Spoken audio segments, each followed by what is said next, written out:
बात विपक्षी गठबंधन इंडिया की करें, जो मिशन 2024 की तैयारी में लगातार आगे बढ़ता नजर आ रहा है। पहले पटना, फिर बेंगलुरु और अब मुंबई की तैयारी है। पटना में सबसे पहले विपक्षी नेता एक मंच पर एकजुट हुए, बेंगलुरु में गठबंधन के नाम पर मुहर लगी। अब ऐसे में सवाल ये थे कि क्या मुंबई में 2 दिवसीय इस बैठक में INDI इंडिया का राजनीतिक भविष्य तय करने के लिए अहम साबित होगा? क्या मुंबई में सीट बंटवारे पर कोई फॉर्मूला बन पाएगा जो पहली बैठक से चल रहा है? मुंबई की बैठक केवल एक इवेंट बनकर रह जाने वाली है या वाकई कॉन्क्रीट कुछ सामने आने वाला है? एक रिपोर्ट देखते हैं।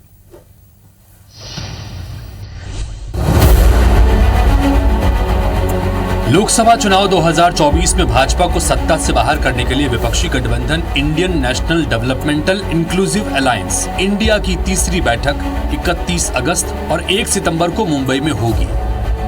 इस बीच शिवसेना उद्धव ठाकरे ग्रुप ने सोमवार को मुंबई में विपक्षी गठबंधन इंडिया की बैठक का पहला वीडियो टीजर जारी किया।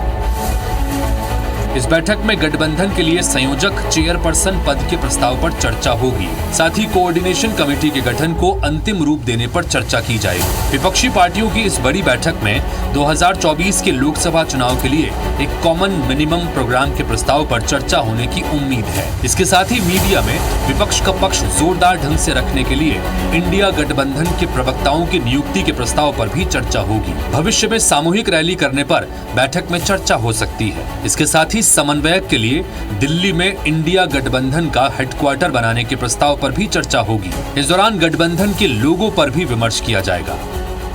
मुंबई में नरेंद्र मोदी के नट्टी पर चढ़ने जा रहे हैं हम लोग। आज का दिन नरेंद्र मोदी के नट्टी पर पकड़े हुए हैं, एकदम हटाना है। देखिए, बहुत महत्वपूर्ण बैठक इंडिया की मुंबई में है, जहाँ हमारी सरकार नहीं है और सरकार जिस प्रकार से हमारी तोड़ दी है, पार्टी को तोड़ा है, एनसीपी को तोड़ा है, शिवसेना को तोड़ा है, तो इस पार्श्वभूमि पर ये मीटिंग हम लोग यहाँ करने जा रहे हैं, हमारी सरकार नहीं। विपक्षी सांसदों के आने से पहले ही मुंबई में पोस्टर बैनर लग गए हैं। एकता का संदेश देने की कोशिश शुरू हो गई है, लेकिन इन सभी विषयों पर अगर गठबंधन एक मत हो जाए तो 2024 के चुनाव के लिए बीजेपी को कड़ी चुनौती मिल सकती है। Bureau report, IBC 24। तो सवाल तो वही है साहब कि नेता कौन होगा, किसके नाम पर एक मत हो पाएंगे। चलिए, भले ही अभी कोई एक चेहरा ना हो, लेकिन संयोजक बनकर कौन सबको साथ लेकर चलेगा, ये जिम्मेदारी कौन निभाएगा, वो CMP क्या होगा, कॉमन मिनिमम प्रोग्राम, जिसको लेकर अभी तक तो कहा जा रहा है सत्ता पक्ष के द्वारा कि केवल एक ही प्रोग्राम है, मोदी को सत्ता से हटाना, क्या इतना चल पाएगा? बहुत से सवाल है जिनका जवाब मिलेगा।